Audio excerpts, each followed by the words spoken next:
Totoo nga bang kino-convert ng MPPT na charge controller ang voltahe para lumakas ang output current? Well, ang masasabi ko ay hindi. Pero pag-uusapan natin yan ngayon sa video na ito.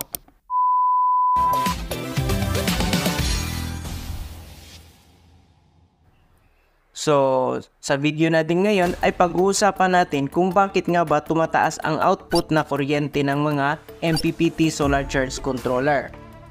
Tama ba yung sinasabi ng ibang mga solarista na kino-convert ng MPPT ang voltahe para tumaas ang kuryente?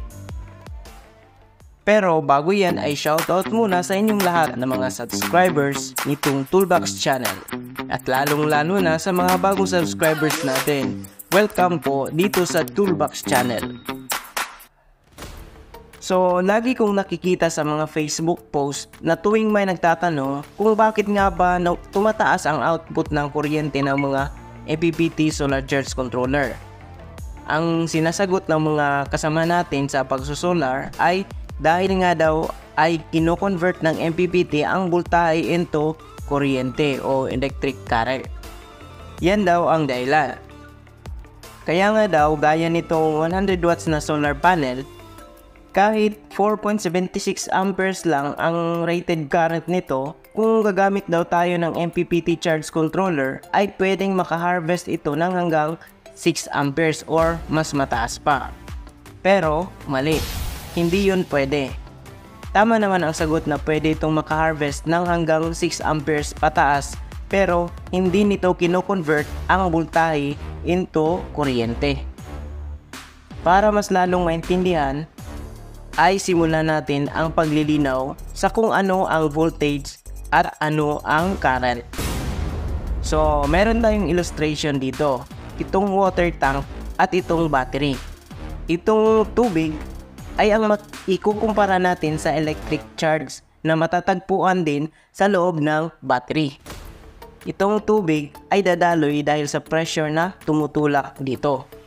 Ang pressure na iyon ay maihahalin tulad natin sa voltage o voltahe. Ang trabaho din nito ay gaya ng pressure na tumutulak. Ang bilis ng pagdaloy ng tubig ay maihahalin tulad naman natin ito sa bilis ng pagdaloy ng electric charge. At ito ay tinatawag na current o electric current. So ano ang tumutulak sa electric charge? Yun yung tinatawag natin kaninang voltage o voltahe. So ngayon ay maikukumpara na natin ang kaibahan.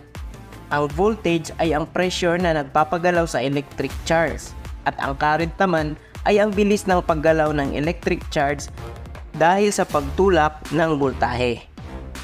Itong isa ay pressure na tumutulak at itong isa naman ay ang bilis ng pagdaloy.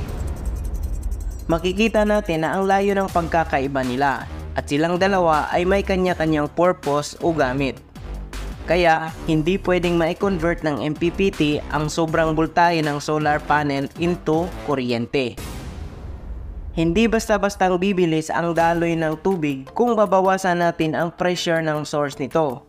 Kailangan munang may gagawing mga modifications o upgrade sa water system para bibilis ang daloy ng tubig sa mababang pressure.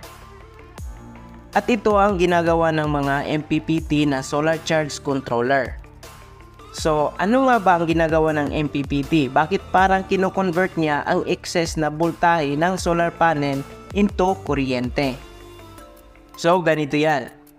Halimbawa, yung 100 watts na solar panel na may IMP na 4.76 amperes at VMP na 21.03 volt.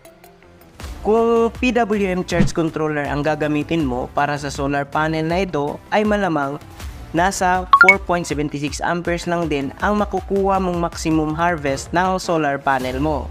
Dahil nakabase ito sa rated na kuryente ng solar panel. Pero iba itong MPPT. Ang MPPT ay hindi nakabase sa value ng kuryente lamang, kundi sa mismong power ng solar panel. Para mas lalong maintindihan ay gumawa ko ng illustration. Ang principle ng MPPT ay halos kaparehas nito. sa constant o parehong power ng isang circuit, kapag nag-adjust tayo ng voltage mula sa mas mataas na voltahe, ay pwede nating pababain ang voltahe upang lumakas ang output na kuryente nito base sa pareho pa ring power, gaya ng ginagawa ng mga buck converters. At pwede din naman na mula mababang voltahe ay pwede nating pataasin ang voltahe upang humina ang output na kuryente nito. At base pa din yan sa parehong power rating. Ganito naman ang concept ng mga boost converters. Again, ang dalawang nabanggit ay nakabase sa mismong power. Ngayon sa ating solar setup. Halimbawa, sa Gen-type battery, nasa 14.4 volt lamang ang charging voltage. Kaya mula 21.03 volt ay pinababa niya ang voltahe into 14.4 volt para maging compatible sa battery natin. Ngayon ay gagamitin niyang reference ang power ng panel para tumaas ang current output nito at hindi ang voltage. Gaya nito, 100 watt solar panel na may 90% efficiency. 90 watts divided by battery voltage. Ang kuryente ngayon ay magiging 6.25 amperes. Samantala kung ikukumpara natin sa kung PWM ang gagamitin ay 4.76 amperes lamang at makakaltas pa dyan ang efficiency ng solar panel mo.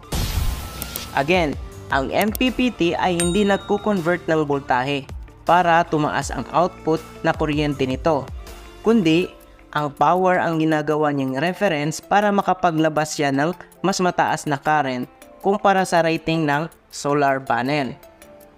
Kaya nga ito ay tinatawag na MPPT o Maximum Power Point Tracking na device dahil power ang kanyang minamanipulate. So power ang dahilan at hindi yung voltage to current conversion. So ngayon ay alam mo na din kung ano ang tamang isasagot kung sakaling may magtatanong ng ganitong katanungan sa iyo. Sana ay nakatulong itong video upang mabigyang linaw ang usapin tungkol sa bagay na ito. So hanggang dito na lang. Huwag mong kalimutang i-like ang video na ito. At kung gusto mo ang mga ganitong video ay mag-subscribe ka na rin para updated ka once may bagong video akong i-upload dito sa channel. Salamat po at keep safe po tayo palagi mga puso.